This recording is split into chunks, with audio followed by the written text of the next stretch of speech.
അടുത്തതായി നമ്മുടെ സൊല്യൂഷൻസ് എന്ന് പറയുന്ന ചാപ്റ്ററിൽ നമ്മൾ എടുക്കാൻ പോകുന്നത് വളരെ ഇമ്പോർട്ടൻ്റ് ആയിട്ടുള്ള ഒരു ഭാഗമാണ് ഹെൻറീസ് ലോ. ഹെൻറീസ് ലോ കഴിഞ്ഞ പ്രാവശ്യവും നമ്മളോട് ക്വസ്റ്റ്യൻ ചോദിച്ചിട്ടുണ്ടായിരുന്നു. ഹെൻറീസ് ലോയുടെ സ്റ്റേറ്റ്മെൻറ്റും അപ്ലിക്കേഷനുമാണ് ഇപ്പോൾ ഈ കഴിഞ്ഞ എക്സാമിന് നമ്മളോട് ചോദിച്ചിട്ടുണ്ടായിരുന്നത്. അപ്പോൾ ഹെൻറീസ് ലോ എന്താണെന്ന് നോക്കാം. Henry's law is applied for gas liquid solutions. Gas liquid സൊല്യൂഷനാണ് നമ്മൾ ഹെൻറീസ് ലോ അപ്ലൈ ചെയ്യണത്. ഏതെങ്കിലും ഒരു ഗ്യാസ്, ഇപ്പോൾ അമോണിയോ കാർബൺ ഡൈ ഓക്സൈഡോ അങ്ങനെ ഏതെങ്കിലും ഒരു ഗ്യാസ് ഒരു ലിക്വിഡിൽ ഡിസോൾവ് ചെയ്യിക്കുക. ലിക്വിഡ് പ്രധാനമായിട്ടും വാട്ടറാണ് നമ്മൾ ഉപയോഗിക്കുക.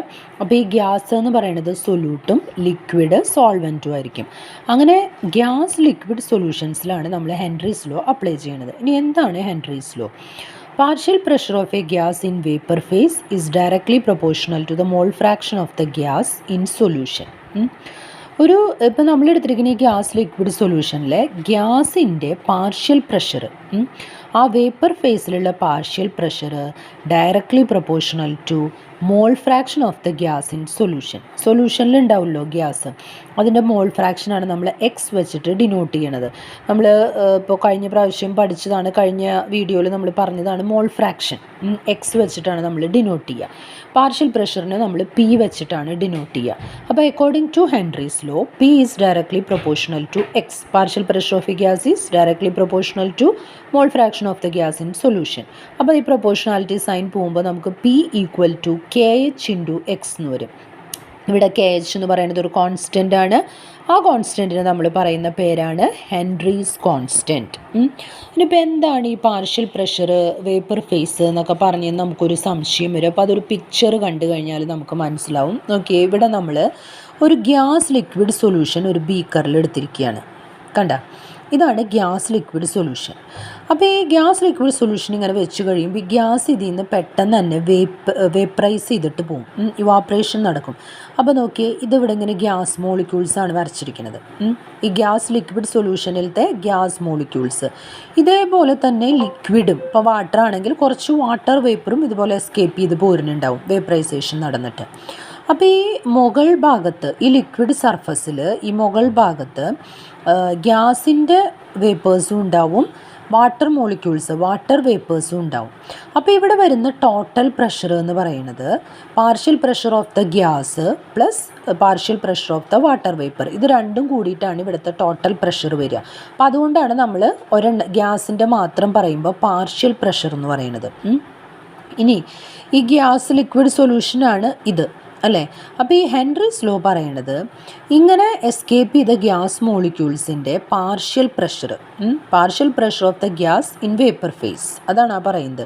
ഈ ഗ്യാസ് മോളിക്യൂൾസിൻ്റെ partial pressure is directly proportional to mole fraction of the gas in ഈ സൊല്യൂഷൻ. അതാണ് എക്സ്. ഈ സൊല്യൂഷനിലുള്ള ഗ്യാസിൻ്റെ മോൾ ഫ്രാക്ഷന് ഡയറക്ട്ലി പ്രൊപ്പോർഷണലായിരിക്കും ഈ വേപ്പർ ഫേസിലുള്ള ഗ്യാസ് മോളിക്യൂൾസിൻ്റെ പാർഷ്യൽ പ്രഷർ. അതാണ് നമ്മൾ ഹെൻറീസ് ലോയിൽ പറയുന്നത്. Partial pressure of the gas molecules, gas in vapour phase is directly proportional to mole fraction of the gas in solution. അപ്പോൾ ഈ പിക്ചർ നമ്മുടെ മനസ്സിലുണ്ടെങ്കിൽ നമുക്ക് പെട്ടെന്ന് മനസ്സിലാവും. ഒരു ഗ്യാസ് ലിക്വിഡ് സൊല്യൂഷൻ, അതിൻ്റെ മുകളിൽ ഗ്യാസിൻ്റെ വേപ്പേഴ്സും ഉണ്ടാവും, വാട്ടറിൻ്റെ വേപ്പറും ഉണ്ടാവും. അപ്പോൾ ഈ ഗ്യാസിൻ്റെ പാർഷ്യൽ പ്രഷർ എന്ന് പറയുന്നത് directly proportional to mole fraction of the gas in solution. ഈ സൊല്യൂഷനിലുള്ള ഗ്യാസ് മോളിക്യൂൾസിൻ്റെ മോൾ ഫ്രാക്ഷന് ഡയറക്ട്ലി പ്രൊപ്പോർഷണലായിരിക്കും. അതാണ് നമ്മൾ P is equal to K H into X എന്ന് പറയുന്നത്. ഇതാണ് ഹെൻറീസ് ലോൻ്റെ മാത്തമാറ്റിക്കൽ എക്സ്പ്രഷനും ഹെൻറീസ് ലോയുടെ സ്റ്റേറ്റ്മെൻറ്റും. ഇനി ഈ ഹെൻറീസ് ലോ തന്നെ നമുക്ക് വേറൊരു തരത്തിലും കൂടി പറയാം. അതാണ് സാധാരണ നമ്മൾ അപ്ലിക്കേഷൻ ലെവലിൽ പറയുക. കണ്ട, ഓർ വേറൊരു തരത്തിൽ എങ്ങനെ പറയാം? The solubility of a gas in A particular liquid increases with pressure. ഒരു ഗ്യാസിൻ്റെ സോല്യൂബിലിറ്റി പ്രഷർ ഇൻക്രീസ് ചെയ്യും തോറും ഇൻക്രീസ് ചെയ്യുന്നു. അതായത് ഗ്യാസ് പെട്ടെന്ന് സോല്യൂബിളാവും. ഇപ്പോൾ നമ്മൾ വെറുതെ ഒരു ഗ്യാസ് വെള്ളത്തിൽ, വാട്ടറിൽ സോല്യൂബിളാക്കാൻ നോക്കിക്കഴിഞ്ഞാൽ അത് നടക്കില്ല. എന്നാൽ പ്രഷർ ഇൻക്രീസ് ചെയ്ത് കൊടുത്തു കഴിഞ്ഞാൽ ഗ്യാസ് പെട്ടെന്ന് തന്നെ വാട്ടറിൽ സോല്യൂബിളാവും. പ്രഷർ ഇൻക്രീസ് ചെയ്യും തോറും സോല്യൂബിലിറ്റി ഇൻക്രീസ് ചെയ്യും. അതാണ് നമ്മൾ ഹെൻറീസ് ലോ വേറൊരു തരത്തിൽ പറയുന്നത്. The solubility of a gas in a particular liquid increases with pressure. ഇത് ഹെൻറീസ് ലോയുടെ വേറൊരു സ്റ്റേറ്റ്മെൻറ്റാണ്. നമ്മൾ ഹെൻറീസ് ലോ ചോദിക്കും ചോദിക്കുമ്പോൾ എപ്പോഴും ആദ്യത്തെ സ്റ്റേറ്റ്മെൻറ്റ് പറയണം. ഹെൻറീസ് ലോ നമുക്ക് ഈ ഒരു രീതിയിലും പറയാം എന്നാണ് പറയുന്നത്. സോല്യൂബിലിറ്റി കൂടുമ്പോൾ പ്രഷർ കൂടുമ്പോൾ ഗ്യാസിൻ്റെ സോല്യൂബിലിറ്റിയും കൂടും. ഇനി ഇത് വെച്ചിട്ട് നമ്മൾ ചില അപ്ലിക്കേഷൻസ് പറയും. That are very very important. Application of Henry's law. Henry's ലോയുടെ അപ്ലിക്കേഷൻസ് വളരെ ഇമ്പോർട്ടൻ്റ് ആണ്. 3 ഇമ്പോർട്ടൻ്റ് ആയിട്ടുള്ള അപ്ലിക്കേഷൻസ് ആണ് ഇവിടെ കൊടുത്തിരിക്കുന്നത്. ഇത് സ്ഥിരമായിട്ട് എക്സാമിന് ചോദിക്കുന്നതാണ്. അതിൽ first one soda water. Soda water നമുക്ക് എല്ലാവർക്കും അറിയാം, കാർബൺ ഡൈ ഓക്സൈഡ് വാട്ടറിൽ ഡിസോൾവ് ചെയ്യിക്കുന്നതാണ്. അപ്പോൾ കാർബൺ ഡൈ ഓക്സൈഡ് അത്ര പെട്ടെന്ന് വാട്ടറിൽ ഡിസോൾവ് ചെയ്യില്ല. അപ്പോൾ എന്ത് വേണം, ഹൈ പ്രഷർ കൊടുക്കുമ്പോൾ CO2 ഈസി ആയിട്ട് ഡിസോൾവ് ചെയ്യും. അപ്പോൾ അതുകൊണ്ടാണ് നമ്മളിപ്പോൾ ഈ സോഡയുടെ കുപ്പി തുറക്കുമ്പോൾ പെട്ടെന്ന് തന്നെ പുറത്തേക്ക് ഇങ്ങോട്ട് തെറിക്കും അല്ലേ. അതിങ്ങനെ ആ ഹൈ പ്രഷറിലാണ് അത് ഡിസോൾവ് ചെയ്ത് വെച്ചിരിക്കുന്നത്. അതുകൊണ്ടാണ് അടപ്പ് തുറക്കുമ്പോൾ അത് പുറത്തേക്ക് ഇങ്ങനെ തെറിക്കുന്നത്. അപ്പോൾ നമ്മൾ പതുക്കെ തുറക്കണം. ആ പ്രഷർ ഇങ്ങനെ റിലീസ് ചെയ്ത് കളഞ്ഞിട്ട് വേണം നമ്മൾ തുറക്കാനായിട്ട്. അപ്പോൾ അത് നമുക്ക് എല്ലാവർക്കും അറിയണതാണ് സോഡ വാട്ടർ. ഈ സോഡ വാട്ടർ എന്തുകൊണ്ടാണ് ഇത്ര ഹൈ പ്രഷറിൽ വരണത്? കാർബൺ ഡൈ ഓക്സൈഡ് വാട്ടറിൽ ഡിസോൾവ് ചെയ്യണമെങ്കിൽ ഹൈ പ്രഷർ വേണം. ആ പ്രഷർ കൂടും തോറുമാണ് കാർബൺ ഡൈ ഓക്സൈഡ് വാട്ടറിൽ സോല്യൂബിൾ ആവുക. അപ്പോൾ ഈ ഹെൻറീസ് ലോയുടെ ഒരു ആപ്ലിക്കേഷനാണത്.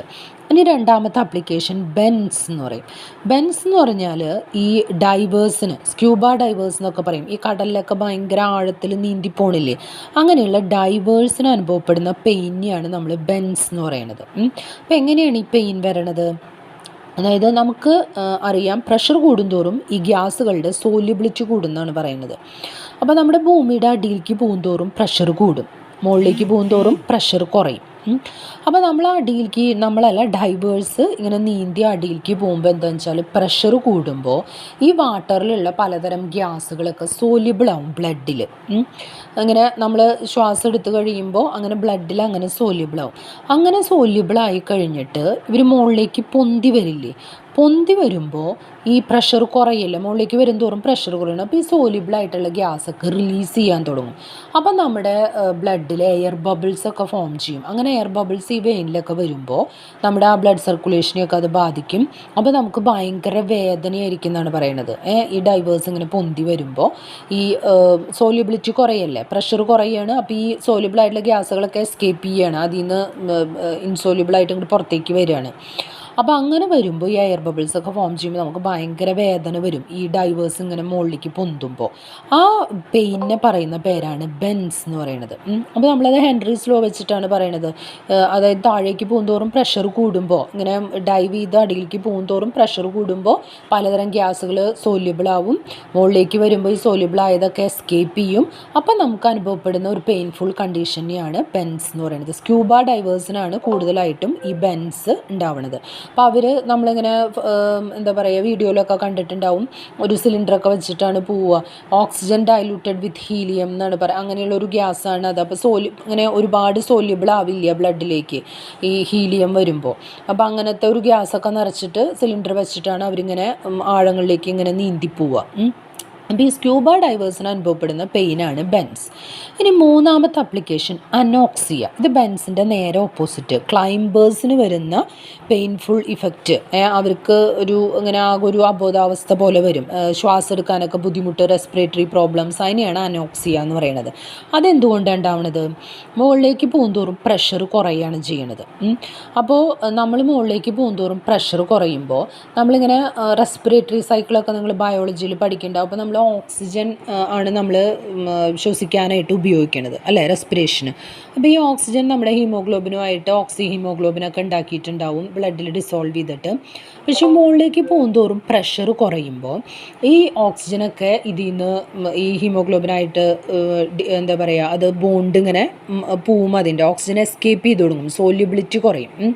അപ്പോൾ നമുക്ക് ശ്വാസം എടുക്കാനൊക്കെ ഈ ക്ലൈംബേഴ്സിന് ബുദ്ധിമുട്ട് വരും, നല്ല മുകളിലേക്ക് കയറി പോകുമ്പോൾ. അപ്പോൾ ഇങ്ങനെ ശ്വാസം എടുക്കാണ്ട് തല കറങ്ങണ പോലെ, ശരിക്കും കണ്ണ് കാണാത്ത പോലെയൊക്കെ വരും. ആ ഒരു അവസ്ഥേനെ പറയുന്ന പേരാണ് അനോക്സിയ എന്ന്. ക്ലൈംബേഴ്സിനാണ് ഈ വലിയ വലിയ കൊടുമുടികളൊക്കെ കയറില്ലേ, എവറസ്റ്റ് അങ്ങനെയുള്ള മൗണ്ടൻസ് ഒക്കെ കയറുന്ന ക്ലൈംബേഴ്സിനാണ് ഈ അനോക്സിയ എന്ന് പറയുന്ന ബുദ്ധിമുട്ട് വരുന്നത്. അത് വരണത് എങ്ങനെയാണെന്ന് വെച്ചാൽ ഇതുപോലെ തന്നെ മുകളിലേക്ക് പോകും തോറും പ്രഷർ ഡിക്രീസസ്. അപ്പോൾ എന്താ വെച്ചാൽ സോല്യൂബിലിറ്റിയും ഡിക്രീസ് ചെയ്യും ഗ്യാസിൻ്റെ. അപ്പോൾ നമ്മുടെ ബ്ലഡിൽ നിന്ന് ഓക്സിജനൊക്കെ പുറത്തേക്ക് വരും, അപ്പോൾ നമുക്ക് റെസ്പിറേറ്ററി സൈക്കിളിനെ ബാധിക്കും. അത് റെസ്പിറേറ്ററി പ്രോബ്ലംസ് വരും. വി കനോട്ട് തിങ്ക് പ്രോപ്പർലി, നമുക്ക് തല കറങ്ങണ പോലെ തോന്നും.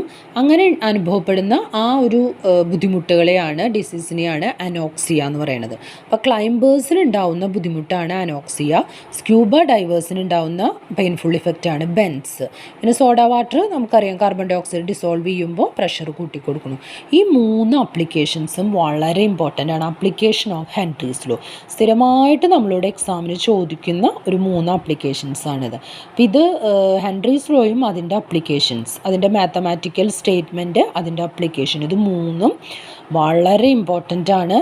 ഇത് നമ്മുടെ ഫോക്കസ് ഏരിയയിലൊക്കെ ഉള്ള ഭാഗം തന്നെയാണ്. അപ്പോൾ വളരെ ഇമ്പോർട്ടൻ്റ് ആയിട്ടുള്ളൊരു കാര്യമാണ്. അപ്പോൾ നന്നായിട്ട് മനസ്സിലാക്കുക. ഈ 3 കാര്യങ്ങൾ നമ്മുടെ ഡെയിലി ലൈഫിൽ വരണ ഒരു കാര്യങ്ങളായതുകൊണ്ട് നിങ്ങൾക്ക് പെട്ടെന്ന് മനസ്സിലാവേണ്ടതാണ്. Soda water, bends, anoxia. Okay.